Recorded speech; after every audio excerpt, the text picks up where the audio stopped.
100 rupees to 100 crore का business, it's not an easy thing. हमारे business में, ज्वेलरी लाइन में, ये जो रेट का फ्लक्चुएशंस होता है,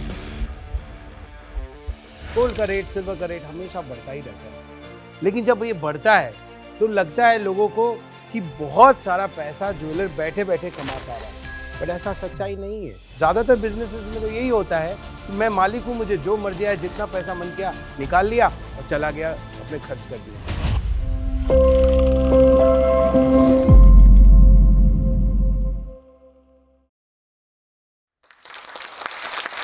My name is Ashwani and I'm from Haripriya Jewelers, Muzaffarpur. I would like to tell you that we are doing this business for the last 4 generations, and as of now we are spreading across India, and as of now we are into the retail chain store which is Haripriya Jewelers. We've grown from 100 rupees to 100 crore transaction, and it hasn't come like a piece of cake. It's been a lot of efforts we've put in, and that's how we have come across such good businesses as of now. 100 rupees to 100 crore का business, it's not an easy thing. But हमने जो किया है, ये कैसे किया है वो मैं आपको बताने जा रहा हूँ। ये करने के लिए मेहनत, किस्मत, नियत और पूंजी, ये 4 चीजें बहुत जरूरी है किसी भी व्यापार को 100 रुपया से लेके 100 करोड़ करने के लिए। हमने वही काम किया है। हमने जो शुरुआत की उसमें मेहनत दबा के की, बहुत मेहनत करी। नियत हमारी साफ थी, इन्वेस्टर्स का भरोसा हमारे ऊपर था। जितने भी लोग हमसे जुड़े थे, जो हमारे कस्टमर्स भी हमसे जुड़े हुए थे, उनको हमने कभी धोखा नहीं दिया। हमेशा उनको सही चीज दी, सही प्रोडक्ट दिया, क्वालिटी दिया। मेहनत करते रहे, नियत हमारी साफ थी। पूंजी, कुछ पूंजी जो हमें अपने पेरेंट्स से मिली थी, whatever we could have got from our parents, from our ancestors, वो पूंजी भी काफी नहीं होती है व्यापार में, लेकिन शुरुआत तो मिल सकता है। जैसे बोलते हैं ना, दही का जोरन, तो जोरन अगर सही होगा तो दही जमेगा ही जमेगा। और रहा बात किस्मत, किस्मत भैया उसी को मिलता है जो मेहनत करता है। बोलते हैं luck favours the brave, whoever is brave, luck will favor only those brave guys. तो आपको भी इन 4 चीजों पे मेहनत करनी चाहिए, तभी जाके आपका व्यापार 100 रुपीज टू 100 करोड़ हो सकता है। तो हमारे बिजनेस में, ज्वेलरी लाइन में, ये जो रेट का फ्लक्चुएशंस होता है, कभी एक ज़माने पहले जब मैं छोटा था, जब मैं होगा 5-6 साल का उम्र का, तो गर्मी की छुट्टियों में मैं आता था, अपनी दुकान पे बैठता था पापा के पास। देखता था कि गोल्ड का उस वक्त रेट, मुझे जो याद है उस वक्त है 500 रुपये ग्राम, 500 रुपीज़ पर ग्राम था। और इस तरीके से शुरुआत होती थी। तो ज्वेलरी का 25-20 हज़ार रुपये में बहुत सारी ज्वेलरी, कस्टमर्स वेडिंग ज्वेलरी खरीद लेते थे। लेकिन जब समय बढ़ता गया, रेट फ्लक्चुएट होता रहा, बढ़ते गया, और गोल्ड का रेट, सिल्वर का रेट हमेशा बढ़ता ही रहता है। लेकिन जब ये बढ़ता है तो लगता है लोगों को कि बहुत सारा पैसा ज्वेलर बैठे बैठे कमा पा रहा है, बट ऐसा सच्चाई नहीं है। गोल्ड का रेट कितना भी हो जाए, एक ज्वेलर जब ज्वेलरी बेचता है और फिर खरीदता है, तो उस खरीदने बेचने के क्रम में जो 10 रुपया या 5 रुपये का मार्जिन है, वही मार्जिन से उसका परिवार चलता है। वो अपनी पूंजी को तो नहीं खा जाएगा। तो इस तरीके से जब रेट बढ़ता है या रेट घटता भी है, और जब घटता है तो भी जबरदस्त लॉस होने का चांसेस होता है। फर्ज कीजिए 100 रुपए में आपने कोई चीज को खरीदा और अगले दिन वो 110 रुपया हो जाए, तो आप जब उसको आपने खरीदा, आपने उसको बेच भी दिया same day, but next day जब आप खरीदने गए तो 110 रुपया हो गया, तो आपकी तो पूंजी गायब हो गई ना। तो इस तरीके का प्रॉब्लम ज्वेलर को हर दिन फेस करना पड़ता है। घटने का तो बड़ी कम होता है, बढ़ने का ज्यादा ही होता है। तो अक्सर ये चीज हम लोग फेस करते हैं। कितने भी फ्लक्चुएशंस हों, ज्वेलर को इस बात का ध्यान रखना पड़ता है कि उसका स्टॉक मेंटेन हो। अगर कोई ग्राहक कोई प्रोडक्ट मांगने आए, एक नेकलेस ही मांगने आए, तो हमें उनको 20-50 नेकलेस दिखाना पड़ेगा। अगर ना दिखाए तो पसंद ही नहीं कर पाएंगे। तो वो स्टॉक कहाँ से आएगा? अगर सब हम लोग सोना जो अपने घर में जो भी हमारी स्टॉक है, अगर वो बेच ही दें, सब कुछ बेच दें और खा जाएं, तो क्या उससे क्या हमारा घर चलेगा? नहीं। तो एक ज्वेलर हमेशा, या कोई भी बिजनेस वाला, ये बात का ध्यान रखता है कि उसका स्टॉक मेंटेन्ड हो। तो जैसा मैंने बताया, 100 ग्राम किसी के पास गोल्ड ज्वेलरी अगर है, या 1 किलो भी गोल्ड ज्वेलरी, तो 1 किलो मेंटेन रखना पड़ता है। रेट के फ्लक्चुएशन से कुछ नहीं हमने फायदा नुकसान होता है। हम लोग बस बेचते हैं, उसमें 2 रुपया मार्जिन होता है, उससे घर चलता है। किसी भी व्यापार का हमारा भी वैसा ही चलता है। तो जो यूथ है उनको इस बात का ध्यान रखना पड़ेगा कि जो पूंजी आपके पिताजी ने आपको दी है विरासत में, उस पूंजी को मेंटेन रखिए किसी हाल में। और अगर आप उस पूंजी का ध्यान नहीं रख पा रहे, आप हमेशा चेक करते रहिए कि आप कहाँ पे स्टार्ट किए थे और अभी आप कहाँ हैं। अपने खर्चों को करिए, जरूरत के खर्चों को करिए, और जो खर्च आपके हैं उसको काटने के बाद क्या आपका स्टॉक, आपका जो भी पूंजी है वो मेंटेन है कि नहीं। ये नए बच्चों को जो व्यापार में आना चाहते हैं उनके लिए बहुत जरूरी है और इस बात का ध्यान रखना पड़ेगा।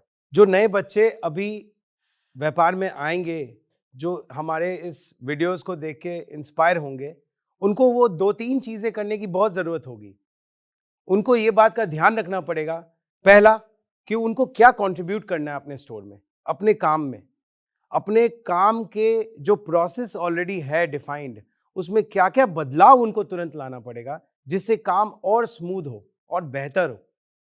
पहला पॉइंट ये रहेगा कि आप अपने कुछ प्रयासों को लेकर आए अपने दुकान के, अपने कामों में। दूसरा, ईमानदारी के साथ आपको ये काम करना पड़ेगा। You have to be very, very honest with your work.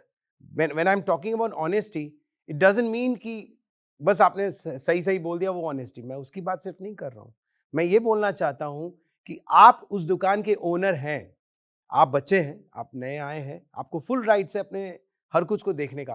But it doesn't mean कि वहां से अगर आपको अगर 1 रुपया भी चाहिए, फर्ज कीजिए अगर आपको 1000 रुपया चाहिए, तो आपको वो 1000 दुकान से या अपने स्टोर से लेने के लिए बोल के लेना पड़ेगा, लिखवा के लेना पड़ेगा। ये नहीं होना चाहिए कि आप अपने बिजनेस में आए और जितना मर्जी आए पैसा जेब में रखे क्योंकि आप मालिक हैं और लेके निकल गए। ये कभी आपको ये अपने व्यापार को आगे बढ़ाने में मदद नहीं कर सकता। तो ऑनेस्टी चाहिए आप अपने काम के प्रोसेस को समझने में और अपनी ईमानदारी को मेंटेन करने में कि मुझे अगर 1 लाख रुपए भी चाहिए तो मैं वहां लिखवाऊं कि मुझे 1 लाख रुपया मैंने अपने नाम पे दुकान या अपने स्टोर से लिया है। ये बहुत इंपॉर्टेंट है। ज्यादातर बिजनेसेस में तो यही होता है कि मैं मालिक हूं, मुझे जो मर्जी आए, जितना पैसा मन किया निकाल लिया और चला गया, अपने खर्च कर दिए। बट आपको वो भी खर्च का ध्यान रखना पड़ेगा, बुक्स पे रखना पड़ेगा। 2 चीजें ये हो गई। और तीसरी सबसे इंपॉर्टेंट बात है, बूंद बूंद से तालाब भरता है।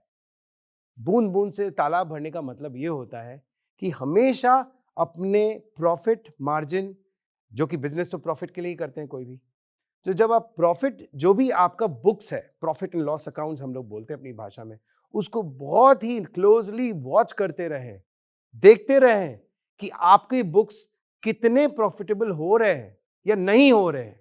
अगर नहीं हो रहे हैं तो उसको तुरंत ठीक करना पड़ेगा। जैसे ही आपको रियलाइज होया कि हाँ आप अच्छा कर रहे हैं तो ठीक है, इसको और बेहतर कैसे करें उस पर काम करें। अगर आपको रियलाइज हो रहा है कि आप नुकसान में जा रहे हैं, क्योंकि ये तभी पॉसिबल हो रहा है जब आप ऑनेस्टली अपने बुक्स को हर वक्त रिव्यू करते रहें, देखते रहें, नजदीक से देखते रहें कि मैंने पिछले महीने इतना का मैंने एक फर्ज की एग्जांपल के रूप में 10 करोड़ का धंधा किया, तो क्या इस महीने मैंने 11 करोड़ का धंधा किया? अगर 9 करोड़ हुआ तो क्यों हुआ, और 11 भी अगर हो गया तो क्यों हुआ? बढ़ गया तब भी पूछना पड़ेगा सवाल कि आखिर हमारा व्यापार बढ़ा तो क्यों बढ़ा इस महीने, क्या रीजन थे, क्या फैक्टर्स थे? और घट गया तो घटा हुआ पे भी आपको सवाल उठाना पड़ेगा कि भैया ये ऐसा क्या हुआ जो हमारा व्यापार घट गया। तो बहुत नजदीक से आपको अपने लेजर बुक को, अपने रोकड़ को, अपने हिसाब को, अपने प्रॉफिट लॉस अकाउंट्स को नजदीक से देखते रहना पड़ेगा। तभी आप अपने काम को रिव्यू करते रहेंगे और अपने काम को आगे बढ़ाने में उसको हेल्प करेंगे। मैं अपने माध्यम से इस पूरी टीम, जोश टॉक्स का जो मंच मिला है, ये बहुत बड़ा मंच मैं बहुत सौभाग्यशाली हूँ कि मुझे बुलाया गया है और मुझे यहाँ आमंत्रण देके यहाँ बोलने का मौका मिला है। मैं ये बताना चाहता हूँ जोश टॉक्स को कि आप बहुत बड़ा काम कर रहे हैं। आप ये काम करके इस बात का ध्यान रख रहे हैं कि जोश टॉक्स हमारे माध्यम से वन ऑफ अस, मतलब मैं कौन हूँ, मैं उस लाखों करोड़ों लोगों के बीच में से यहाँ खड़ा होकर बात कर रहा हूँ अपने बारे में, लेकिन मैं उन सबको रिप्रेजेंट कर रहा हूँ जो हमारी जर्नी, हमारे इस परेशान अपने चैलेंजेस से गुजर चुके हैं।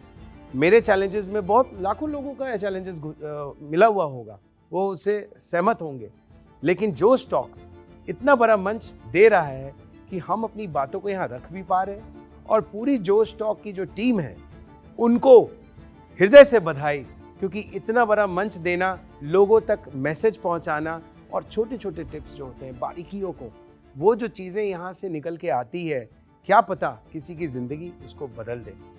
और वो ज़िंदगी बदलने का काम ही को बोलते हैं getting inspired, getting motivated. And लाखों लोग जो मोटिवेट इससे हों, जोश टॉक्स के मंच को सलाम करता हूँ कि आप लोगों ने ऐसा मंच प्रदान किया है, ऐसा माध्यम प्रदान किया है। और मैं तो हरिप्रिया की पूरी टीम से बहुत बहुत सौभाग्यशाली हूँ कि मुझे मौका मिला है। बहुत बहुत धन्यवाद पूरी टीम को। और मैं चाहूँगा भविष्य में फिर कभी अगर मौका हो, प्लीज़ मुझे यहाँ ज़रूर फिर से आमंत्रण दें, मैं आऊँगा और मैं उस वक्त जो नई अपडेट्स होंगी फिर शेयर करूँगा। थैंक यू सो मच, बहुत बहुत धन्यवाद।